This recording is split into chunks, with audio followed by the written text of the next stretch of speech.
Police మిత్రులకు మనవి చేస్తా ఉన్నాం. ప్రజాస్వామ్యంలో ప్రజలకు అడిగే హక్కు ఉంటుంది, తప్పకుండా అడుగుతారు ప్రజలు. అడిగే హక్కును టీఆర్ఎస్ సోషల్ మీడియా వారియర్స్ ఉన్నారు. ఇంత అన్యాయం జరుగుతుంటే చూడలేక సోషల్ మీడియాలో పనిచేసే తెలంగాణ ప్రజలు ఏమన్యాయమే ఎట్లా అని చెప్పి ప్రభుత్వాన్ని ప్రశ్నిస్తా ఉన్నారు, ప్రజలకు మద్దతుగా నిలబడతా ఉన్నారు. వాళ్ళ మీద కేసులు పట్టకపోవడు పోలీస్ సోదరులు నేను అడుగుతా ఉన్నాను.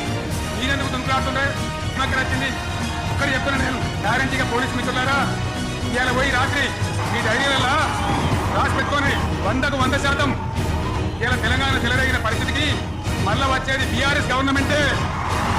మీకు తెలియదా? మీరు పోలీసు ఉద్యోగాలు చేస్తుంటే చదువుకోలేదా? మీకు విజ్ఞానం ఉంది కదా? మీరు దొంగ వాగ్దానాలు చేయలేదా? ప్రజలను మోసం చేయలేదా? ప్రజాస్వామ్యంలో ప్రజలకు అడిగే హక్కు లేదా? మీరెందుకు కేసులు పెట్టున్నారు? నాకు అర్థం కాదు. మీరెందుకు బలైతారు? రేపు మీకు రాజకీయాలు ఎందుకు? మీ డ్యూటీ మీరు చేయండి. మేము టీఆర్ఎస్ ఎప్పుడు శాసనాన్ని ఉల్లంఘించాం, చట్టాలను ఉల్లంఘించాం. మీ మీద అన్యాయం కేసులు పెట్టినా మన టీఆర్ఎస్ లీగల్ సెల్ వీళ్ళు ఉన్నారు. మీకు భయపడే అవసరం లేదు.